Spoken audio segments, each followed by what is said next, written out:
So I mentioned on last week's video that I was going to be traveling for most of October and part of November. So going into this last training week, I knew there weren't going to be many opportunities for me to get on the bike, which is why we went ahead and released a video that was just all about the bike that I'm riding, my road bike. If you're interested in watching that and learning more about that whole process, you can just click that link. Yeah, somebody happened to mention on an earlier video that the Leadville 100 is a mountain bike race. So if I haven't said it before, I don't have a mountain bike. All I have is a road bike, which is why I'm training on that right now. As the training progresses and I've got a little bit of cash saved up and I can make the transition to a mountain bike, I'll include more of the details of that search. As I mentioned, we did a lot of travel this last week. Matt went to the West Coast and was able to work in a 10-mile really scenic ride around San Francisco.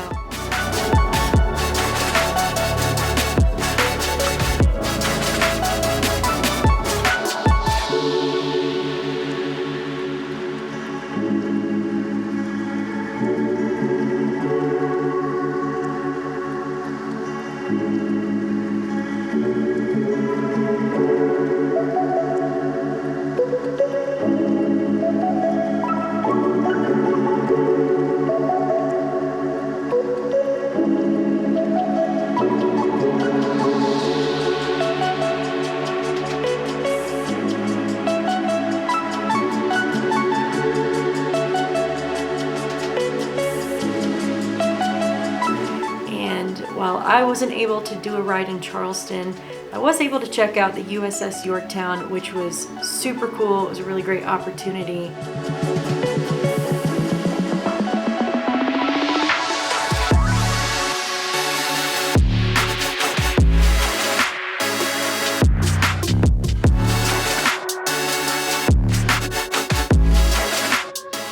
And though there was no riding involved, during the short time I spent in Salt Lake City, I was able to accomplish some pretty significant goals.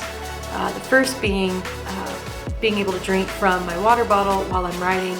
That's something that I really struggled with for the first few weeks. I didn't feel really balanced on the bike. It's really sporty, very lightweight, so when I was riding I felt really shaky whenever I would try to take my hands off. But we went to a park by the house and did some laps, and during that time I was able to basically pull the water bottle out, drink from it, and put it back in the bottle cage by the time we finished. I think it might have been lap 3. So that was really exciting. The other thing that I was able to do was I hopped on the NordicTrack bike and I cranked out 2,000 feet of elevation gain in less than 8 miles. It took 40 minutes, which is a little bit longer than I would have liked, but I think I cracked the secret to the pain cave. Turns out when you're on the NordicTrack bike, all you have to do is turn on Ted Lasso and distract yourself. So I was really proud of that effort. So for the next 2 weeks, I'll be spending most of my time down in Dallas, and most of that training will be spent at the hotel gym. Maybe I'll be able to rent a bike. I hope that at least one of the weeks I can head over to Fort Worth and check out Mellow Johnny's. I don't know, maybe see Lance Armstrong lurking around, who knows. But yeah, as far as progress goes, I'm really just focused on time spent on the bike, be it an actual bike or a trainer. I've been able to comfortably spend about 40 minutes on there, so who knows, maybe over the next 2 weeks I can get those numbers up to an hour. So we'll see how that goes. I've had a couple of people comment so far and throw out some helpful tips or insights that they thought that I might want to know.